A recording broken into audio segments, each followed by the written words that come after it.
nothing to do with this. I am going to take a somewhat different tack than the previous presentations you've heard. Some of our previous presenters have attempted something humorous, but instead I am going to present a talk on an important experiment with both scientific and social implications that is going to be done in the E&ES department here. And I'm going to start out by presenting to you a rather dismal fact that only 38% of the American public accepts Darwinian evolution. So we have to ask ourselves, what would be the thing that would convince the most Americans of the reality of Darwinian evolution? Well, I think the answer to this is obvious. A public, real-time demonstration of evolution in action. So, unfortunately, technical difficulties have prevented this demonstration up to this point. However, there have recently been new advances in hyperkinetic stem cell selective polyevolutionase therapy that are going to permit this to be done very shortly in time. Not yet, but within weeks, perhaps.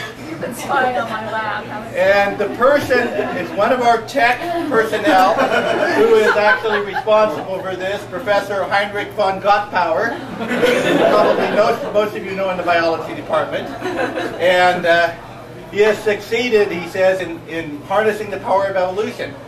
And he has basically been able to transform evolution from the species level to that of the individual organism.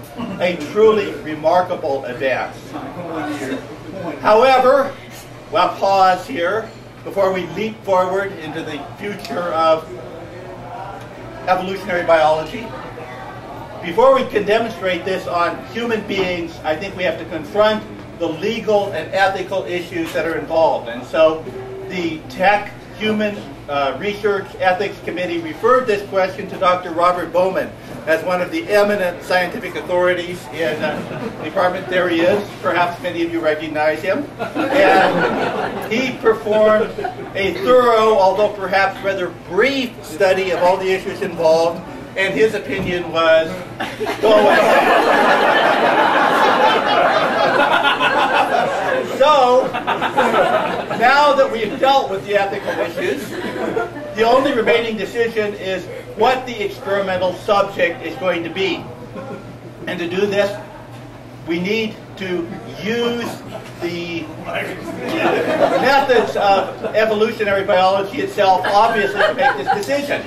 Evolution we can define as organismal adaptation to a lack of fitness to the environment. And so therefore all we need to do is to identify the most maladapted person, faculty members within the E&ES department in order to properly conduct this experiment. Okay, so we conducted an extremely thorough investigation of all of the potential subjects within the department, and for the most part, there was very difficult to find any evidence that these people would be suitable subjects. However, we did find one exception. Oh. There we go. What is wrong with this picture? There is a New Mexico Tech faculty member in an office with a thermostat temperature of 76 degrees wearing a heavy jacket. This is possibly, maybe even probably, indication of a lack of homeostatic capability, which is a fundamental adaptation of most mammals. However, further investigation produced conclusive evidence in this regard. Yes.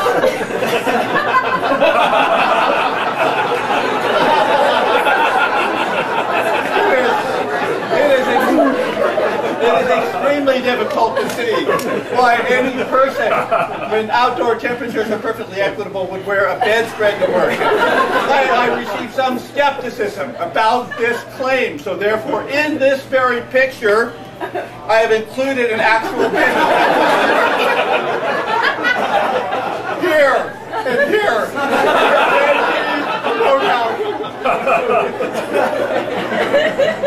So, I think in addition to the high degree of scientific interest evidenced by this discovery, we have to consider the human side as well.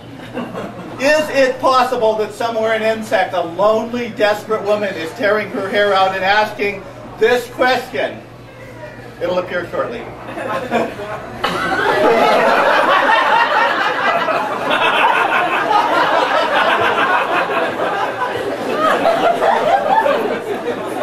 So, I think at this point, everyone is in agreement that the suitable subject has been found. So at this point, all that I have remaining is to inform you about the progress of this experiment that you are going to witness over the next year. And I don't want anyone to be shocked or surprised or horrified or anything like that, okay? Because you're going to see it all laid out here before you, and you'll understand the rationale, and you will understand the end point of what's going to do. So the first step in the experiment will be the actual injection of the stem cell selective polyevolutionase agent into the subject.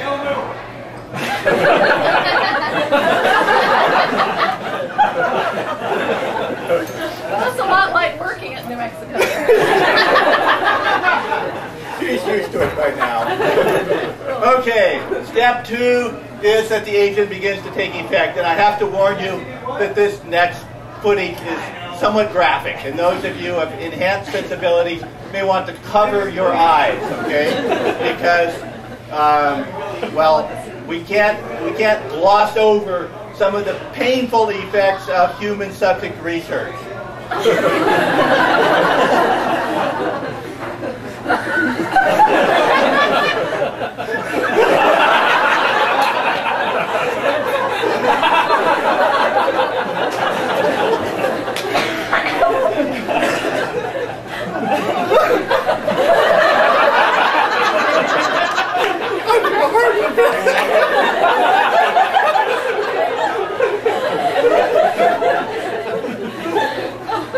So,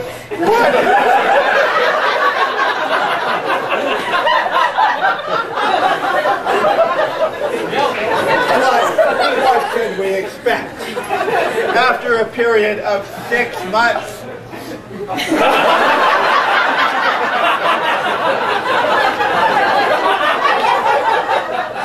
We begin to see a transformation that will help toward homeostasis. However, it also will have certain personal benefits as well.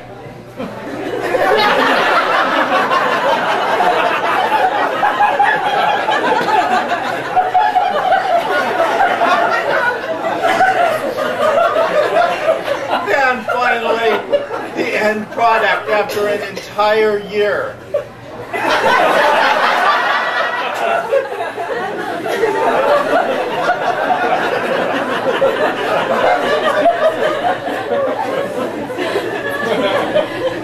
So if there's one thing I want you to take away from this presentation, it is that evolution always wins in the end.